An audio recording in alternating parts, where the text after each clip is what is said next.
Hello and welcome to the Southbound Sports Show. I'm your host, Richie Leahy, here with my co-host, Maddie B.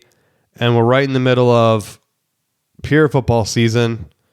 Early, right after, the second week, we get heavy injuries where there's a good bit of people that are out.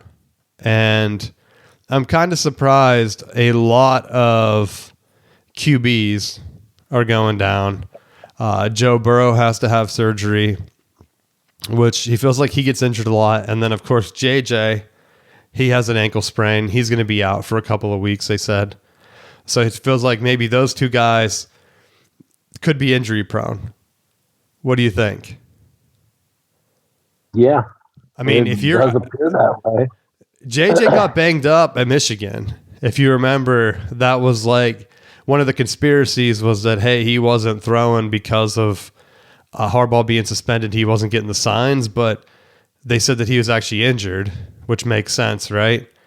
And now if he's injured at Michigan and then he gets injured his first year at the NFL and then he gets injured his second year in the NFL, that's 3 injuries, pretty significant. I would think that you're injury prone. Burrow's had like the same thing. He didn't really get injured at LSU, but he only played the 1 year, right? I think he was at Ohio State, transferred, didn't really play. Had the one and done Heisman season. Has a good opening year, second year. He gets injured after that, and then he's kind of been injured every year. So at this point, I see people... Go ahead. That's one of those things, though, with injuries, is that once you start having some type of issue, I feel like it becomes a lingering, ongoing thing. Like it's not. I haven't seen many scenarios where somebody gets injured and then there's never lingering problems associated with it. Because especially when you're straining and pulling stuff, like I feel like there's a higher likelihood of re-injuring yourself. Well, what do you think about? Could it be the fitness aspect of it? Because like you're saying, like the stretching and pulling, maybe they're overuse, maybe they're not working on flexibility enough. You would think that these guys were, but I don't know. Like, a lot of guys, like some guys are just focused on their thing where you only have so much time you can put into getting ready for the year. Are they working on like the health maintenance side of things? Because if you remember, Tom Brady got into that side really hard. But other guys, like it feels like they have to focus on more of the game prep, getting reads down and things like that. And then you don't have enough time to take care of yourself, I feel like. But I don't know. That's getting into conspiracy theory.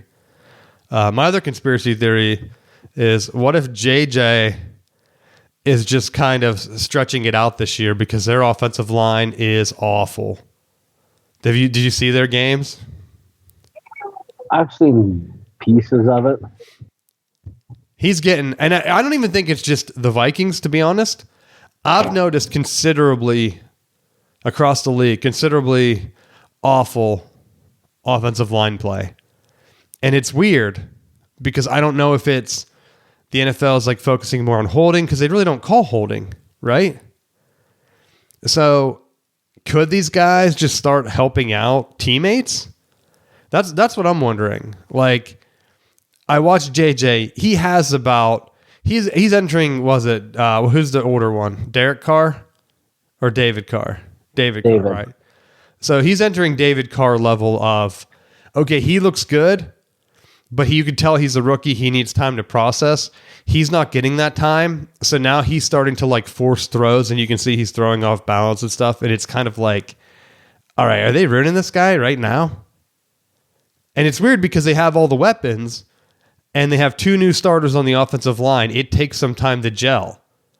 So if they just hold him out as sort of like a precaution and try to give that offensive line time to mold, right? Because the offensive line should start to get better considerably by week 5. If he's out for whatever week, they're 1-1. So in theory, they could go like 1-4, and then if they come back and they start winning a couple games, they could be on the up and up. Plus, I think they're going with Wentz, right? So it's not like Wentz is like terrible. Eagles had hopes of him like being great for a long time, and it never happened. So I'm wondering, is it going to look better with him under center? Because with JJ, it's looked bad. And some of it, like, is the quarterback helping with pre-snap reads? Is he just not familiar enough to help out? We'll find out. I watched the Texans last night, and I saw Stroud run for his life, which I'm like, all right, I'm going to see some like high scoring. And then on the other side, the Bucs didn't seem to have that problem. They just didn't really have it didn't seem like they had the offensive firepower, but they ended up pulling it out anyway. And it's almost like, man, if Stroud had just a half second more per play, Texas probably would have won him by 2 scores. And instead, I watch him do whatever. I look at the other teams like that are having offensive line success, the Chargers. They're winning, and they're looking great. And I'm getting like vibes like, is this the year Harbaugh wins the Super Bowl? Like year 2? Could it be?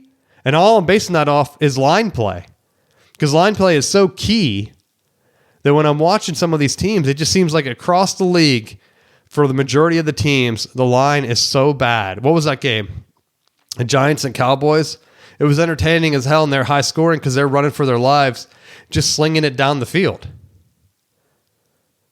But it's not like, all right, heck, these offenses are awesome. They can't be stopped. It's like, it was like a different weird, like everything's like a backyard Sandlot type play where they're drawing it up. So I hope it's not a trend because I don't want the NFL to go this direction. I don't know what you think, if you even saw any games like that.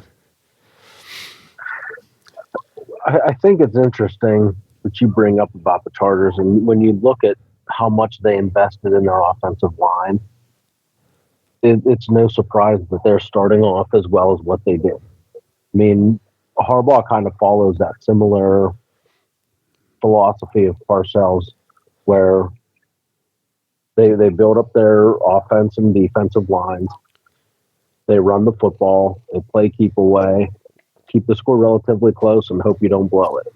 And it's a formula that has consistently proven to work, over the course of the league. And I feel like when you look at the teams that have had recent success, when you look at the Eagles, when you look at the Chiefs, right now it's 2 games in and it's early, but yet you have the Chargers right now. They've built from the ground up with their line. It's not a surprise. And I feel like when you look at the Bengals, there have been so many jokes about they invested in Jamar Chase, they invested in Burrow, they invested in the receivers and the talent around, but they kept skipping on offensive line prospect. I feel like that if you don't have anyone to keep your quarterback upright, well, it's no wonder that you're going to get them killed. Well, that's the thing. I've seen a shift for the Vikings where all year or all offseason pretty much you heard about how they have all these weapons coming back. They rip off the Panthers, get Thielen back, right? What an awesome third option or whatever. And then they don't bring up that the offensive line had some issues, and now they're starting 2 fresh dudes that you need to have time to gel. JJ's running for his life. I mean, he's not even hitting his last step in his drop, and he's getting pressured. And you could tell that it's making a difference for him. And so, yeah, he's taking more hits, but I don't care how many weapons you have.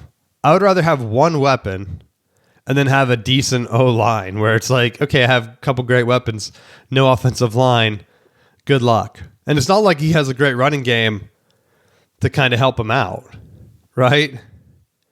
His team's basically just PPR RBs. That's why I drafted one, thinking, all right, he'll be a check down machine. And then Jones got hurt. I think that's the one that got hurt, right? So, horrible. But then on the other hand, Jaden Daniels gets hurt against the Packers. The Packers look awesome. So, I'm excited. Maybe get a owner Super Bowl ring this year, Matt. What do you think? Could be Pack versus my boy Harbaugh. I don't know. I don't know what's going to happen there.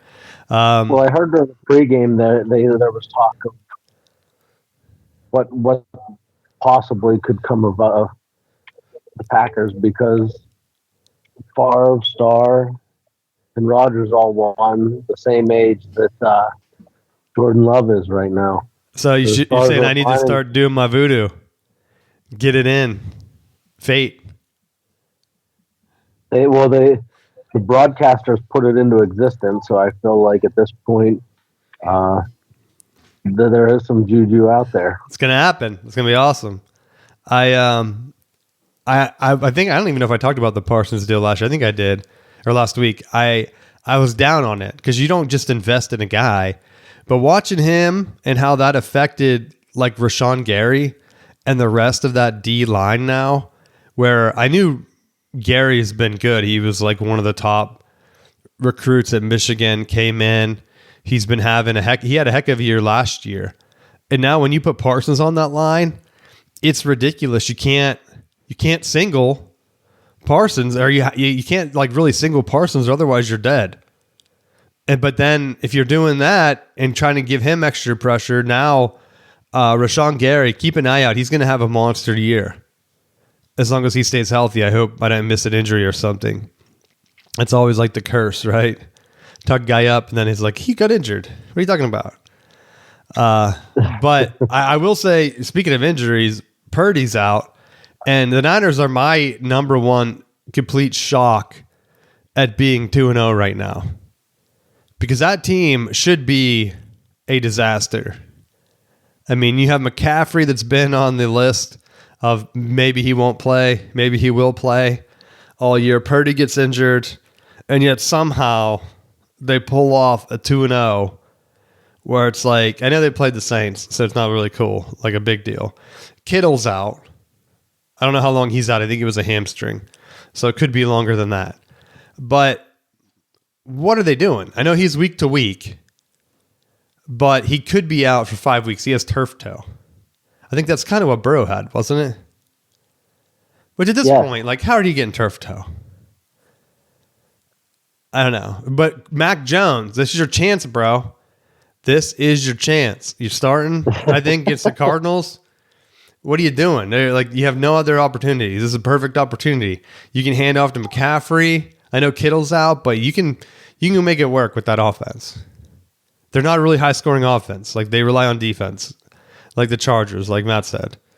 And then the other injury, Fields, concussion, which I noticed, is it Dobbs from the Packers has been wearing that, like, what are those called? Guardian helmets? Yeah. Do you think that's going to pick up? I think it will.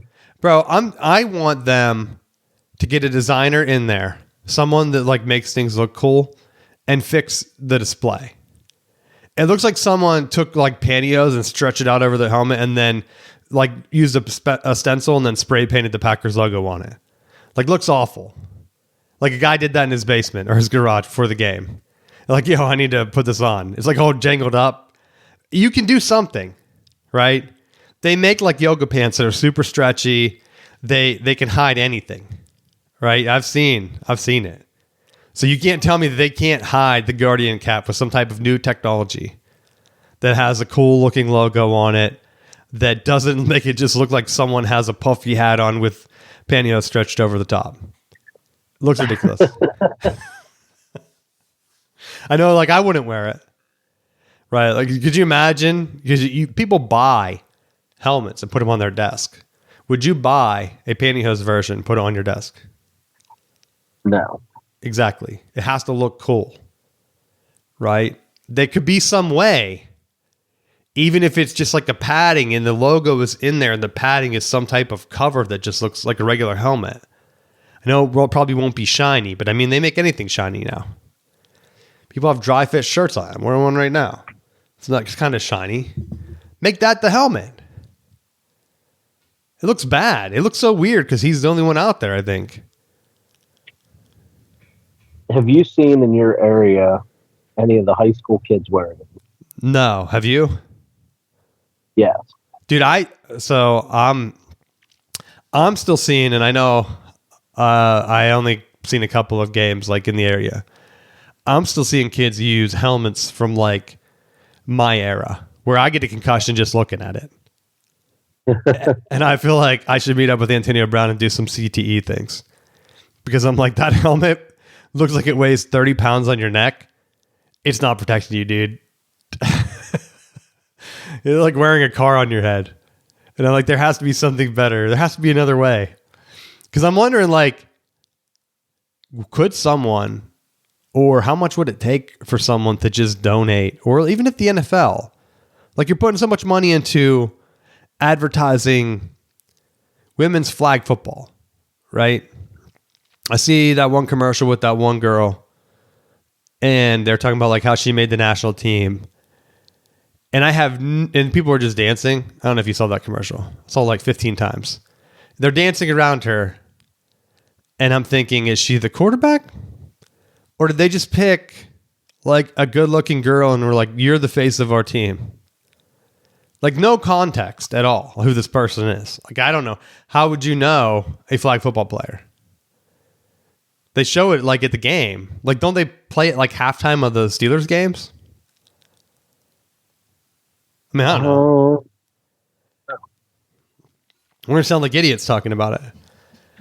But I mean, clearly they're trying to do something because every NFL game, they have the same commercial. And I don't know the girl's name. And I'm like, I wonder how old she is. Like, is she in college? It has to be. Right? I mean, I don't think... Some of the NFL guys are like in their 30s. Like, is it just like a 30-year-old lady that decides, like, you know what? I hate my job. I'm going to start training. I'm just going to start playing football. And maybe I'll get called up to the Olympics. I highly doubt that's what happened. But I don't know. I need more details, NFL. I would rather have them interview her at the halftime of the game, other than me hear from random dudes about other stuff, like what people are wearing. Like on the Amazon broadcast, there was something about like what the athletes wore to the game. I don't care about that at all. Who is this for? If you interview the woman flag football player, if you want to try to get women into watching the show, but maybe they don't care about that. I don't know. There has to be a reason. Do they have like a ticker where it's like, if we talk about what the guys are wearing, we get an uptick in like female viewership by 5%. Let's do it. Wear a crazy outfit like Cam Newton.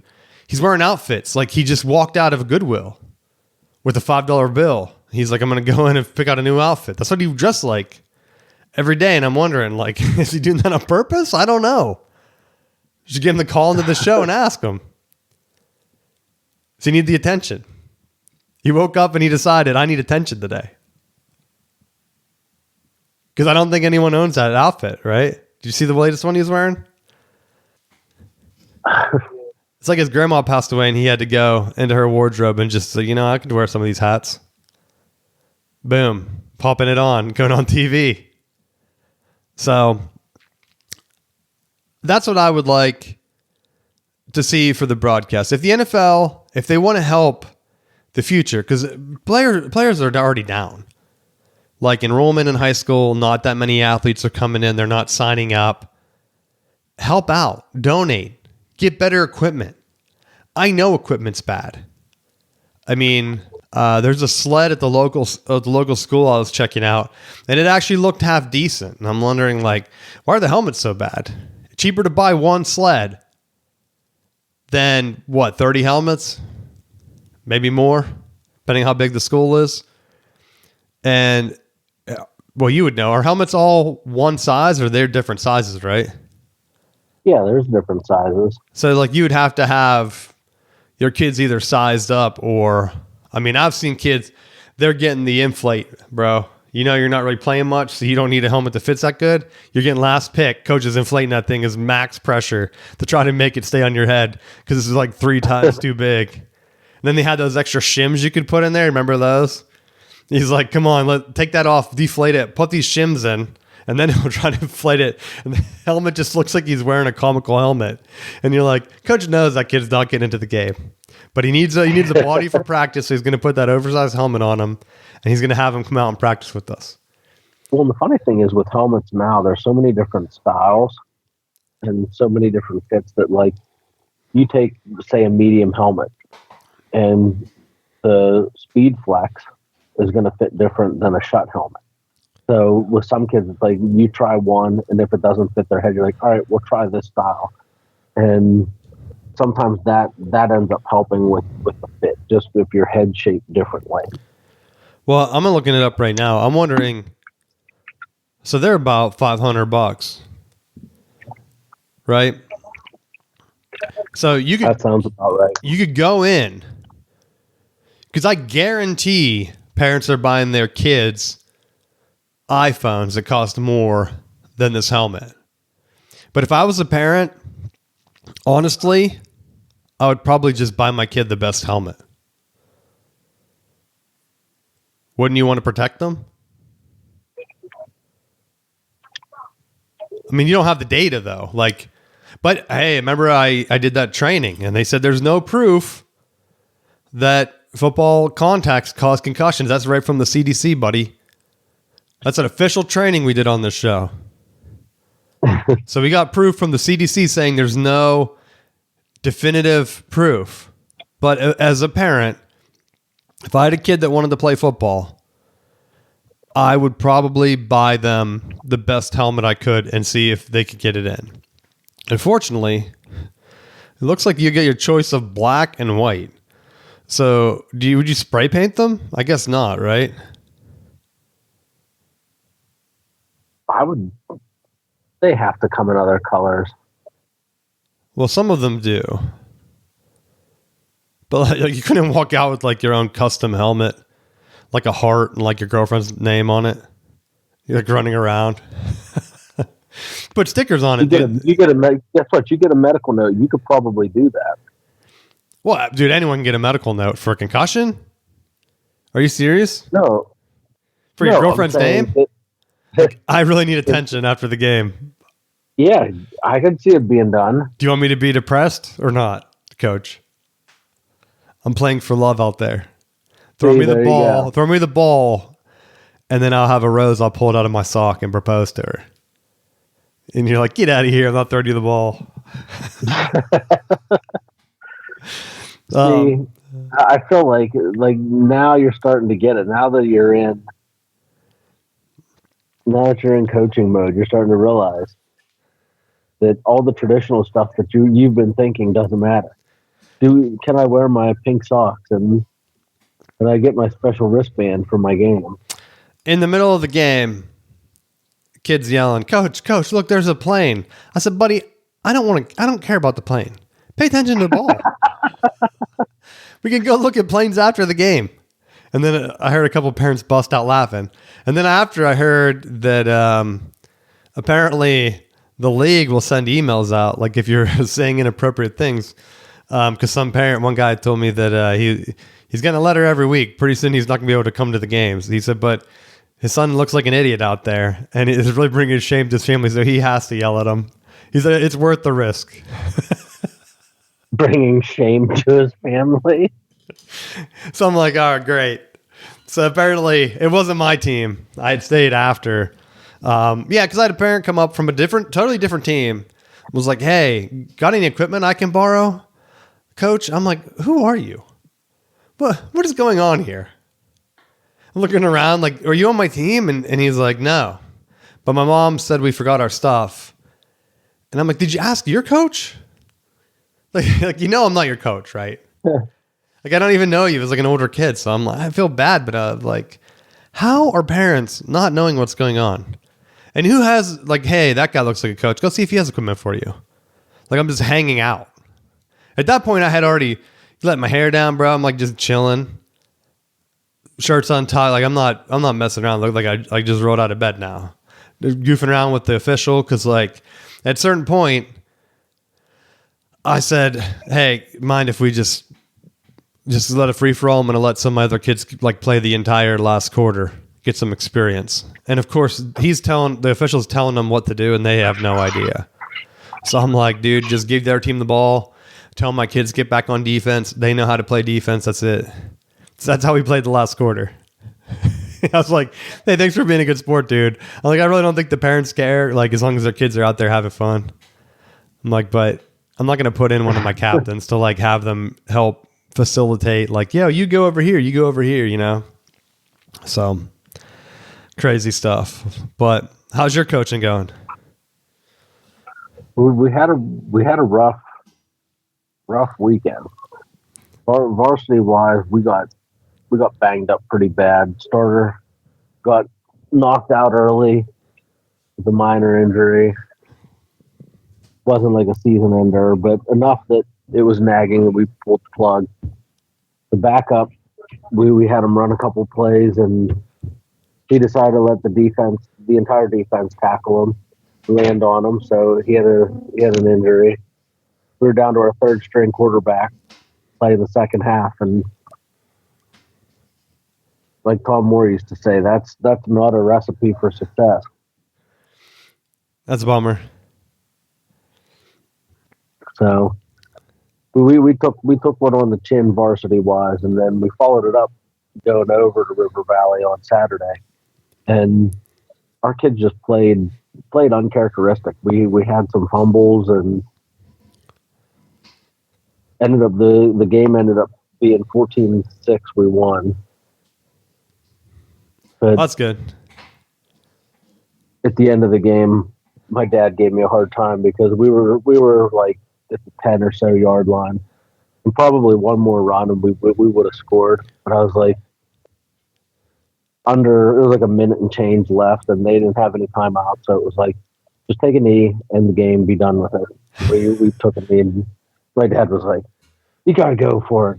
You gotta go for it." I was like, no, because with the way that our luck was going that game, we would have ran the ball, we would have fumbled it, they would have had a scoop and score, and been stuck with like a tie. Yeah, I'm at the point where I got to try to be careful because, like, if we're playing good and I have all my guys there, we were up. I don't know what the score was at the time, but we ended up winning like 10-3, and they had scored like a late goal, and the kids were like, "Coach, you got to step it up. They're coming back." And I'm like, "Guys, just pass the ball around. Like, let's just run the clock out. They're not coming back. We don't have to worry about that. Like, we don't have to be killing them." And the one kid's like, "But I want to score again." And I'm like, "Yeah, you can go ahead and try to score, but I'm like, shoot from distance, bro. See how far you can score from. You don't need to be dribbling down, like juking other guys out. Let's not embarrass them." But I don't know how to do that. And then, coaches take it personal because, like, you're damned. Whatever you do, they think you're either running it up or they think you're like showboating. Right? You have guys just passing around and taking like slap shots from midfield, and you're like, "Oh, what a jerk this guy is." So you don't know what to do. Like, right? You're just there. And then the coaches, like, they don't want to shake hands after the game. It's weird. I know how Jim Harbaugh feels. Right? You don't know what to do. I can't help it. My guys are ready to play.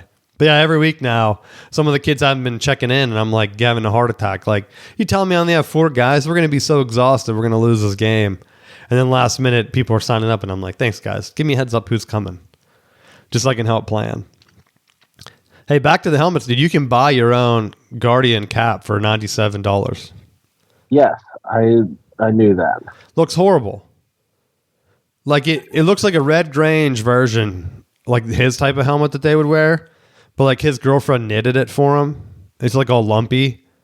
And she's like, "But I made it for you. You have to wear it, Red." And he's like, "All right, I'll put it on." And then it's like, why is he wearing that stupid helmet? Like, they can't smooth it out. That's what I don't get. Like, helmets are shiny. They're sharp. This just looks like a puffy. I don't even know how to describe it. It's horrible. Not a fan. Make it look cool. Make it look cool. Like, if it's not something someone would put on their desk, you don't want to wear it. Number 1 rule, that's what I tell my players. Look cool while you're out there. You don't know who's watching, right? Could be your future wife out there. Gotta look cool. Don't focus on winning or anything else. Looking cool, number 1. But yeah, any other NFL stuff you want to talk about?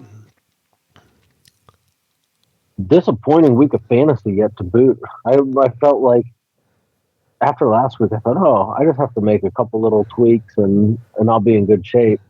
And then everyone was just like, none of my players wanted to touch the ball. They're all like, I'm content with two touches.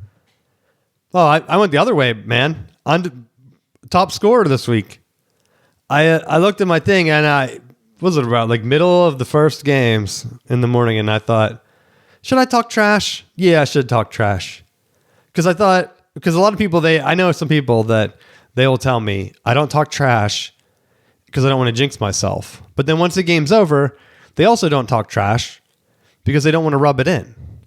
And at that point, I'm like, well, then what is the point? When are you talking the trash? Why are you playing? You got to talk trash either before or after. Like you're rubbing it in. Yeah, the other guy already feels bad, whatever. So I like to talk trash during the game. If my guys blow it, horrible decision by them, not me. I had nothing to do with it. So we start early, getting guys scoring touchdowns. And then I'm like, I'm looking at who I have left. Like I have Nico left. He scored a touchdown last night. But the guy I played had made fun of my, was it Tucker Kraft from the Packers tight end pick? He's leading the league. And it's funny because I got a pop-up. It was like, hey, I forget what he even said. It was like ESPN sent me something about great move. I don't know if you got these yet. You probably didn't because your team did horrible this week. But I got this pop-up on my app. It was like, great move. This guy, preseason ranking, not ranked. Current ranking, ranked 1.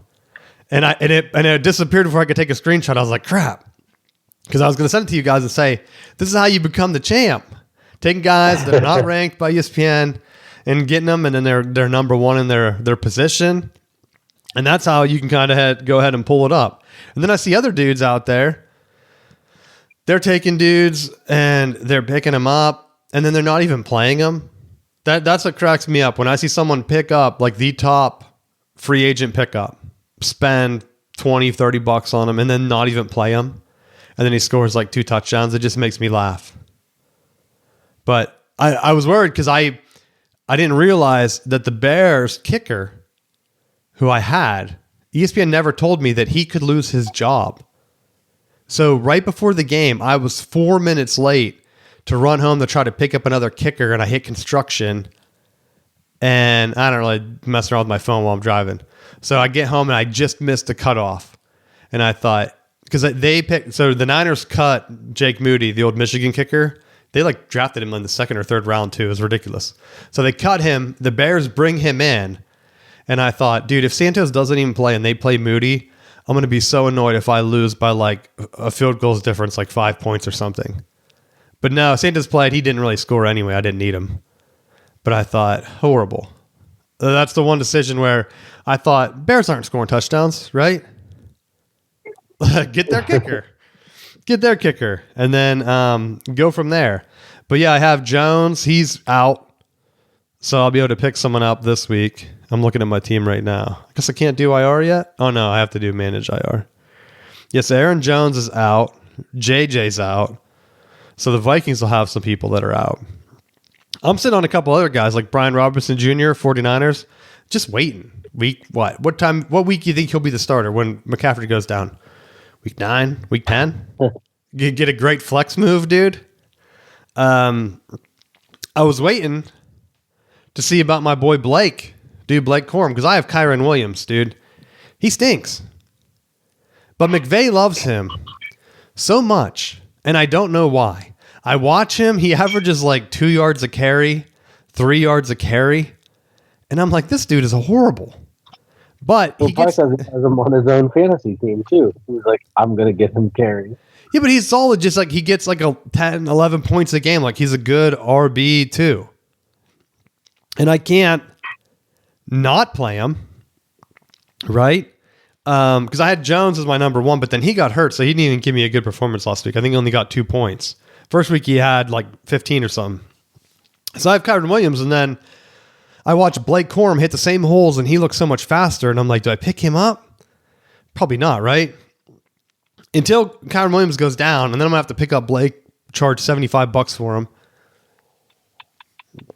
Right, once the league bids him out. So, I don't know. But I did like the Adunze pick I got. Because Caleb Williams is really zoning in on him. And he's becoming the go-to. And what did I pay for him? Probably too much to keep. 13. That's probably going to be a steal. So my wide receivers and Tucker Kraft are going to be. Plus, I have Lamar. He's number one. So I have number one Lamar, number one tight end Tucker Kraft, number two defense with the Seahawks, and then the number three receiver with Rome Odunze. Those are my big team leaders right now. So looking good, Matt. Looking good so far. I don't play you this week, so you're lucky. I could be. No, you're lucky. You're lucky. Till my team's gonna be 5-star hearts. They'll be there when the season's end, and then all of everyone's really good players are on injured reserve because they're resting. Well, I was surprised because I started with the loss, and then I watched the guy that beat me the first week. His team had like 80 points the second week, and I thought, are you serious? His team goes off 1 week every year. I play him first week for whatever reason. I need to figure out how to shuffle our schedules. And then his team averages like 100 points. I'm going to have like a loss to him. That'll cost me like the championship or for the regular season or something for our division. But we only have 2 teams that are undefeated after week 2, which is surprising to me. So maybe a lot of parity this year and not a lot of teams that are kind of crazily out there. Because even I'm right now number 2 in points. And I had a crappy week 1. So it's not like my great week this week vaulted me like all the way to number 1. Like I'm still number 2, but I'm close enough. Like there's 3 or 4 teams that are right around my average right now. So I think we're going to have a tight year. You're dead last, dude, by the way. Is that what ESPN had you in the power rankings? I went from 11 to I think 7 and then back probably. Yeah, because your total points. Well, right now, the way I do it is it still includes like ESPN's pre-draft rankings. And so that'll kind of factor in for a while. So you might be safe. You might not be in the dead last spot. Because we do have 2 teams that don't have wins either. Everyone else 1-1. So fighting along. But anything else you want to add? No. I'm off the rails. My voice is starting to go. I don't know. It's starting to get cold, dude. So I'm yelling at practice. Now my voice is going. Come home. I'm drinking tea, trying to get it back in. But we'll see how I go. Hopefully I'm not coughing up a storm and ruining the show. For the NCAA, I was going to go ahead and recap some things. But the one thing that I'm hearing that I haven't seen really reported anywhere, and so I don't know how close this is to happening, but Michigan State coach Jonathan Smith from the West Coast, right?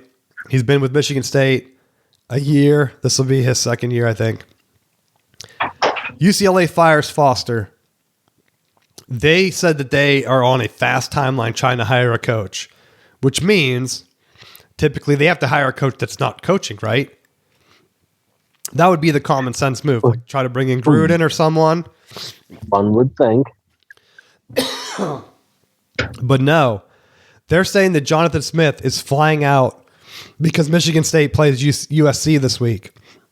That he might be flying out separate early to interview for the UCLA game, which in the middle of the year, to me, would be insane. Do you agree?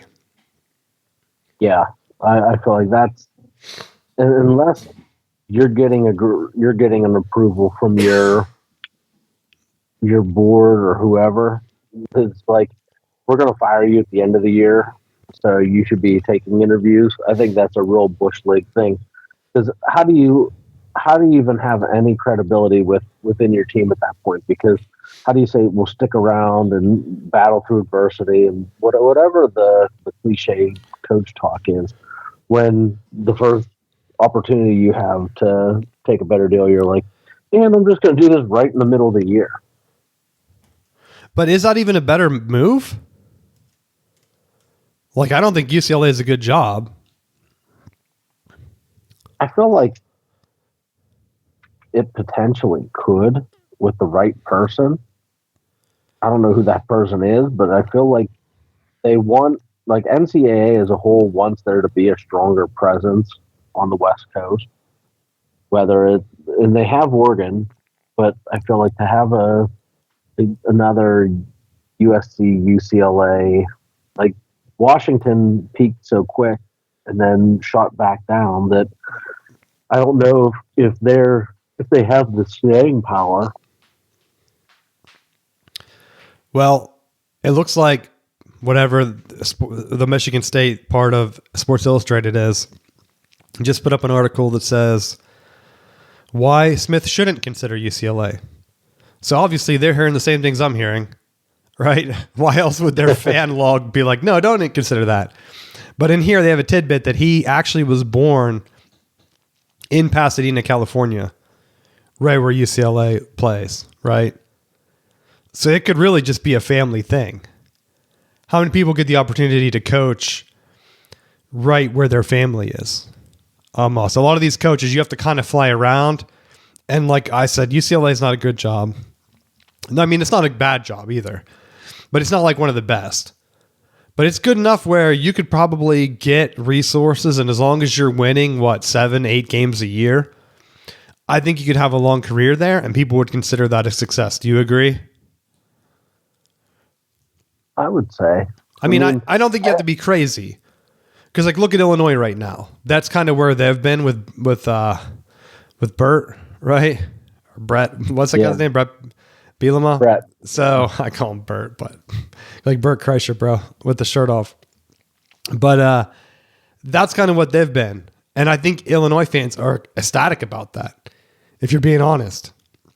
Because otherwise, let's kind of like Indiana, where they're at right now. Like, can you get to 10 wins? That's like a miracle for them. So UCLA, you have to fight USC, you have to fight Oregon, you have to fight Washington, and that's just on your coast, right, in the Big Ten. So realistically, if you're able to get 3 non-conference wins plus, 4 conference wins and a bowl win for 8 wins, like that's a good year, I would think. Just because you don't know who you're going to play, you steal a couple. You get to 10 wins or make the playoffs, like that would be insane. And he had success out there. So if he's from there, he has all the contacts there. That's why you make the move. And maybe with the new portal thing. So right now, I think they voted to formalize it, is what I read. It looks like it's locked in where there's only going to be one transfer portal window starting January 2nd of next year, right before the semester starts. So the players will have to kind of put their name in and figure out where they need to go within 10 days. The school will then get them enrolled, and then they can start spring practice, which makes sense to me. Do you agree? Yeah.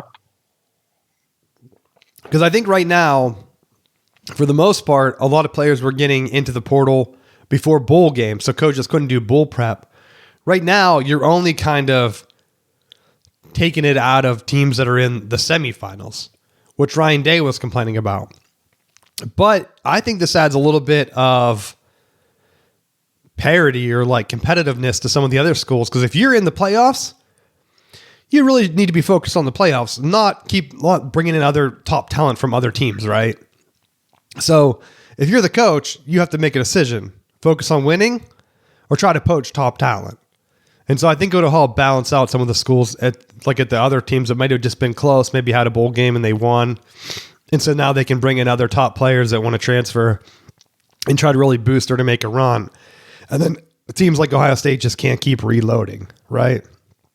So I don't know if you have anything else on that, but that's what I was thinking, where maybe now teams can't just keep poaching. Like Ohio State can't take Ole Miss's top running back or whatever, and then the top safety from Alabama or whatever, and then go for another run because they'll be busy trying to hopefully win in the playoffs, right? If they make it that far. I mean, I think that makes sense. I think that was one of the arguments that Saban was trying to make as he was leaving, is that, you have these guys that the selling point is you're on our team. So I think that kind of makes it more challenging for players to leave. I think going to the one period is almost going to help weed some of that out, where you don't have the multi-time scenarios of transferring. You have one shot to make it count. And I think that's semi-reasonable. Although I think that if they're going to hold that to the players, then same should be held true to the coaches, that there's a window where they can do that and have it, because we've talked about this before, where you have these scenarios where you have a pro style coach, and now all of a sudden they bring in a spread type coordinator or something like that. And if it doesn't fit your style of play, well, then you're never going to see the field. So you should be able to have that option. Just like if you're going from spread to a power scheme, you're going to want to bring in more tight end and fullback, H-back type guys that are going to match what you want to run. You should have the opportunity to try to get guys that match what scheme you have. So kind of mutually, both coaches and players having that availability to find the right match, and also at the same time maximize their NIL opportunities. You can't be mad at a coach for trying to go and then say, "Oh, the athletes are in it for the money." Like if you were in that scenario where you had multiple schools competing for your services, wouldn't you try to maximize the amount of money that you can make while you're in school? Yeah, I was looking to see what else they could do here in terms of like the spring portal, but it looks like there wouldn't be a spring portal then, where if you enroll, that would be it. Now the transfer portal, I still think if you actually enroll in a new school over the summer, I want to say you can just transfer anyway. You might have to sit out the year though.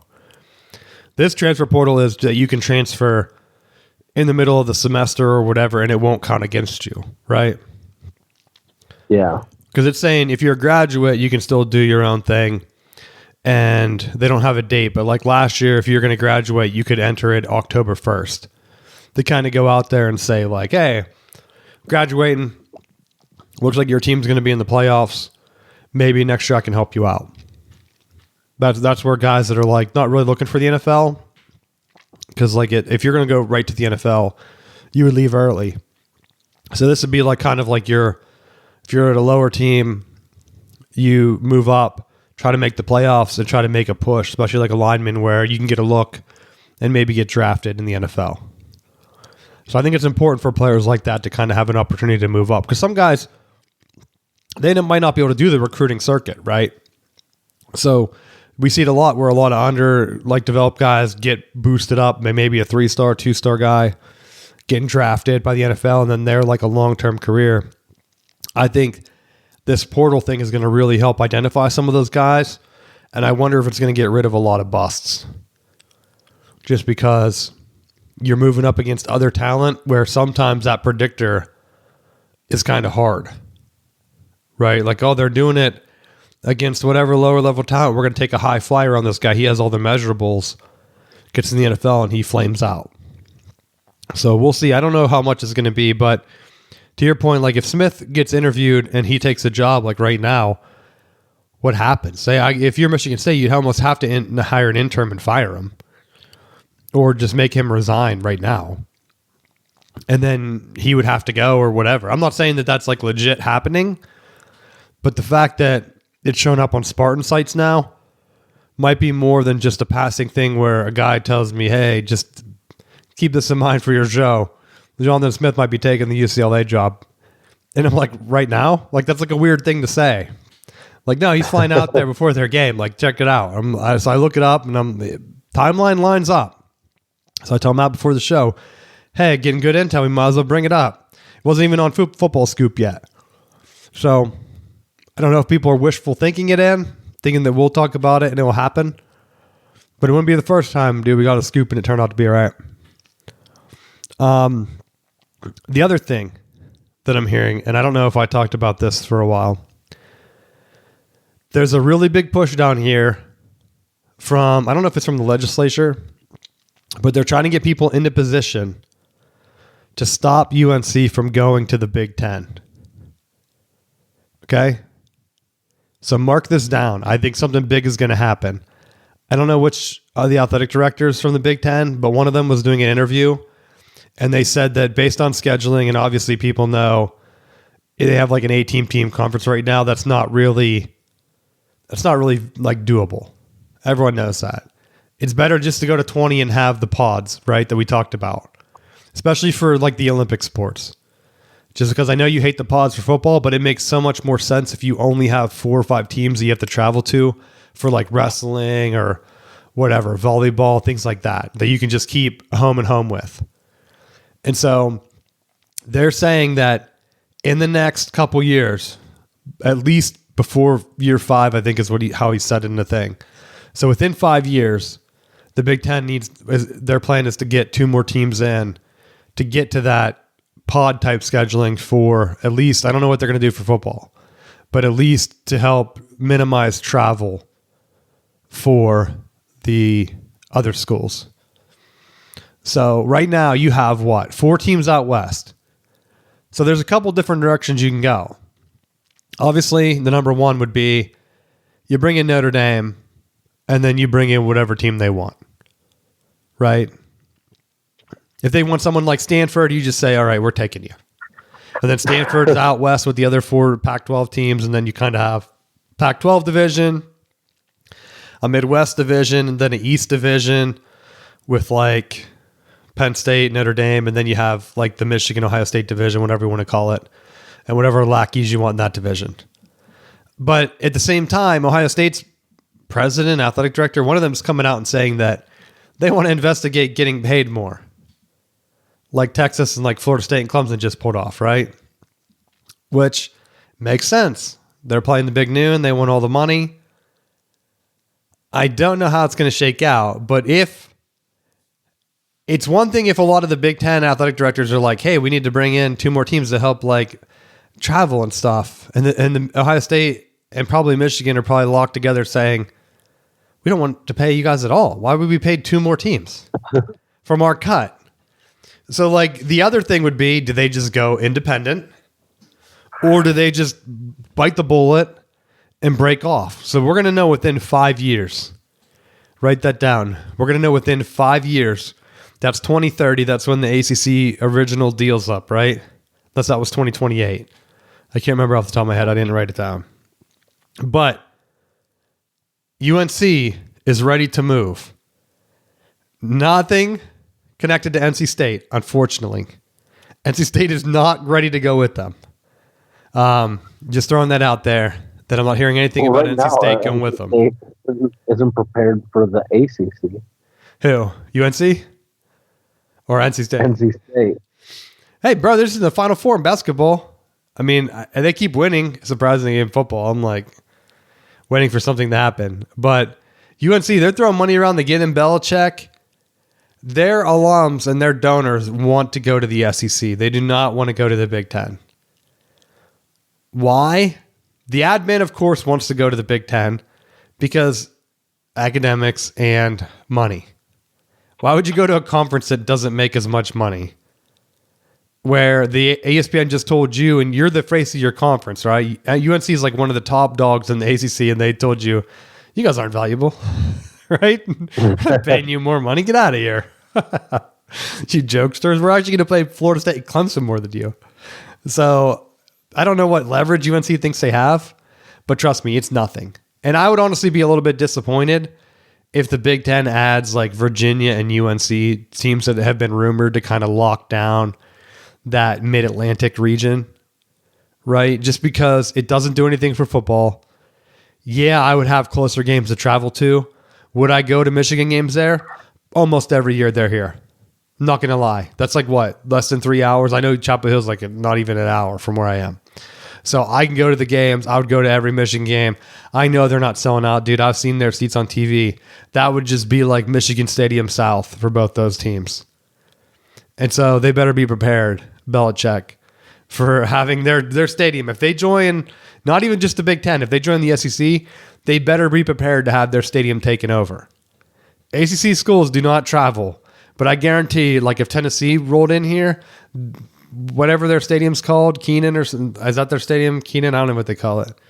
That's going to be bright orange, obnoxious, like there's a traffic accident and people have to stop. That's what it would look like on TV. But that's what I'm hearing, that supposedly movement's real enough that the big wigs, donors, alums are putting together a movement to get them to move to the SEC to keep it real. What will happen? I don't know. But if I hear anything else, I'll keep you posted. 2 tidbits on the show. Not really any other sports talk that I brought in. But not a really good week for football. right? Like Florida continues to look so bad that they made LSU look bad. Where people were voting LSU number 3, and I'm like, I don't even think they're top 10. If I'm being honest. Do you agree? Yeah. Like they had 5 interceptions. They only scored 20 points. Like, are you kidding me? I think it was 5. I watched the game. It's so bad. It's almost like they switched, and now they're playing Big Ten football down in the SEC, and people are like, this is good defense. I'm like, this is horrible football. Right? No, this is like a game I would watch Indiana play Illinois at. I don't want to watch this from like 10 years ago. Not like now. I thought it was funny because when you look at the AP top 25, you have Florida State and Miami, you have 4 SEC, you have 4 Big Ten, and somehow Notre Dame continues to just linger in the polls. Like, how many losses do you need before you're like, all right, Notre Dame, you're done?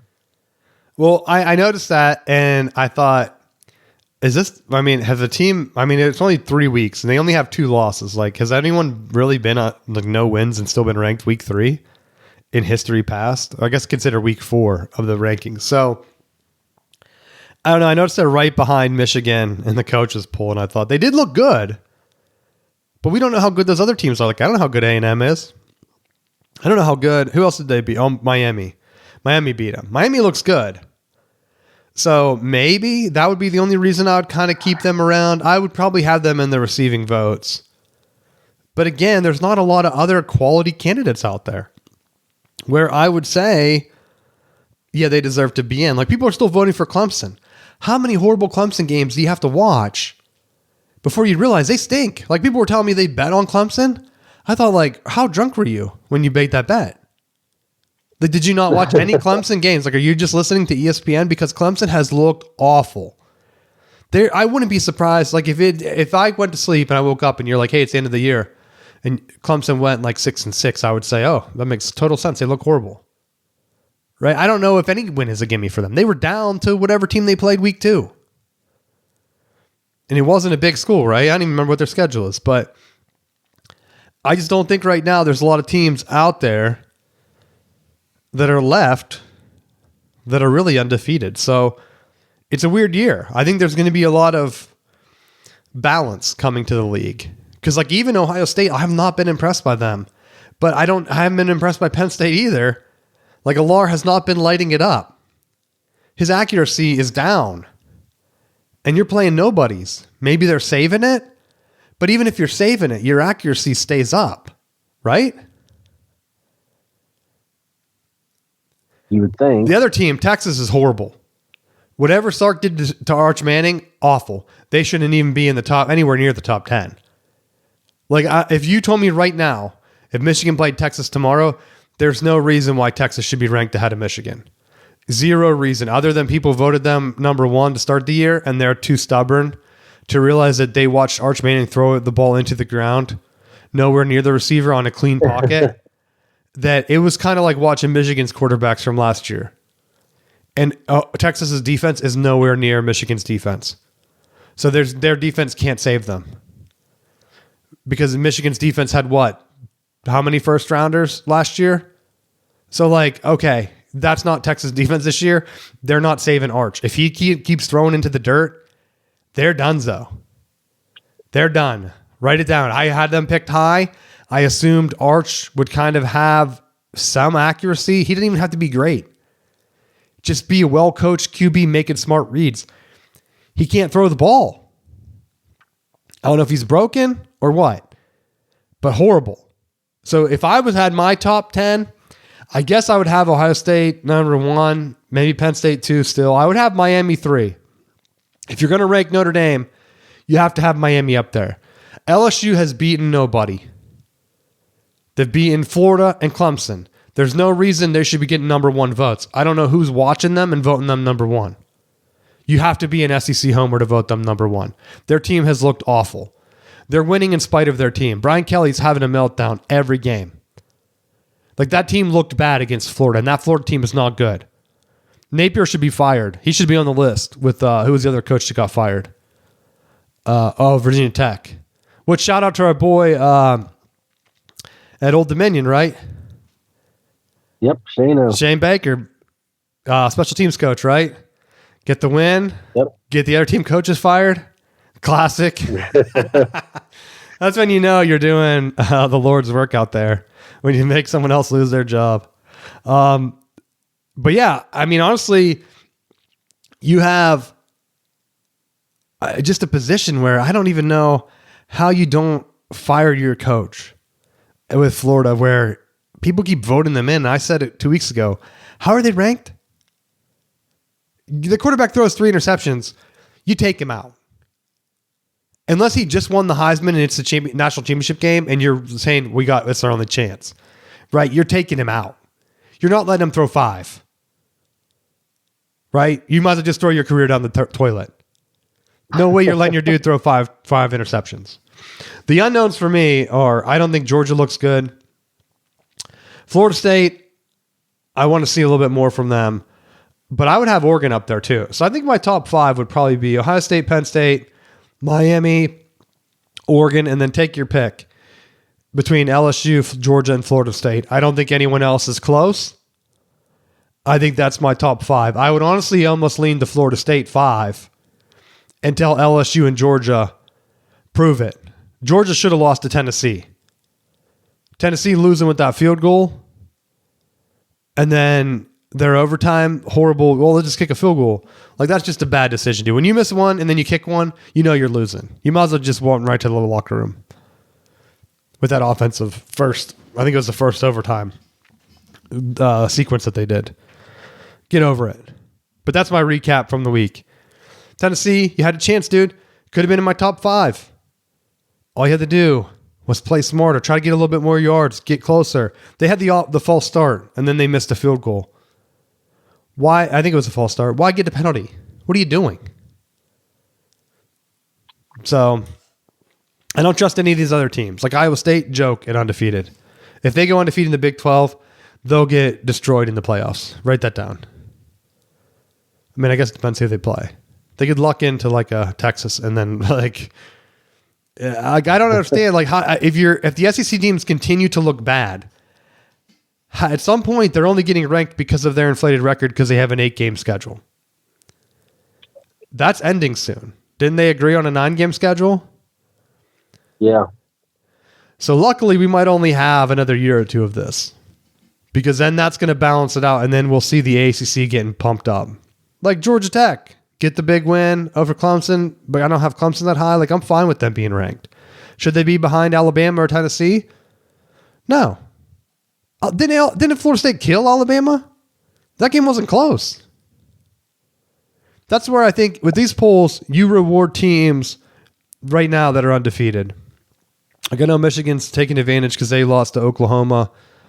Freshman QB on the road, second start. I get it. Well, and I thought the funny thing was that after Florida State beat Alabama, they went and beat up an FCS school, like to a similar school. Like they scored like 60 points. It was like, oh, if Florida State would have played Alabama this week and not last week, it would be a completely different outcome. It's like, it's the same team. It's the same team. They lost. The only thing that they played an FCS school. Like, what are you talking about?